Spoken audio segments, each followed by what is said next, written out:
I wanted to take a minute today to discuss something that has been coming to a head lately. Some of you may have seen or heard the recent news in Toronto with the ban of certain training tools. Thanks to the hard work of the International Association of Canine Professionals, or the IACP for short, and many other groups who were involved at a grassroots level, the ban has been repealed by the City Council.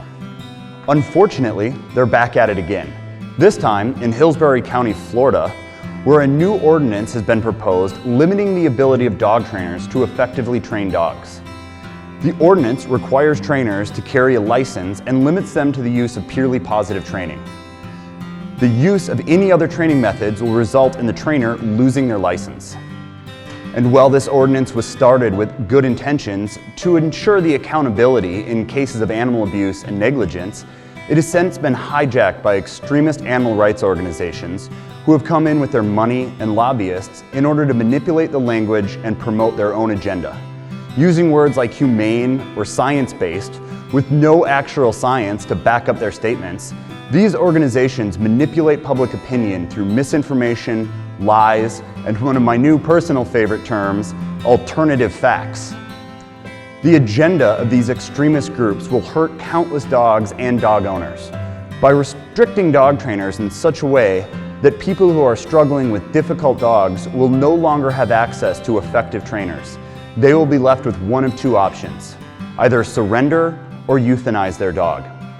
Although, seeing as some of these quote-unquote animal rights organizations kill more pets than any other people in the United States, they probably do not see this as a bad thing for the well-being of the dog.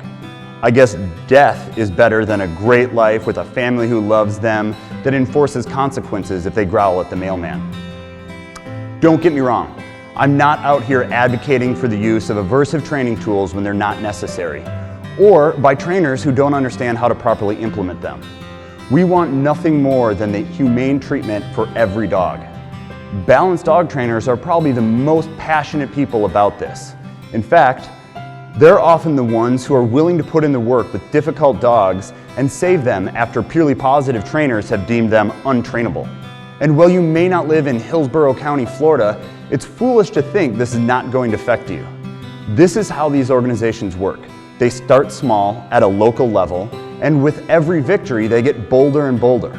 Eventually, the same ordinances and bylaws are at the state and national levels. There's a link to the petition in the description of this video below. If you're watching this and you would like to help prevent this from spreading to your hometown, I recommend signing the petition. I would also recommend joining the IACP.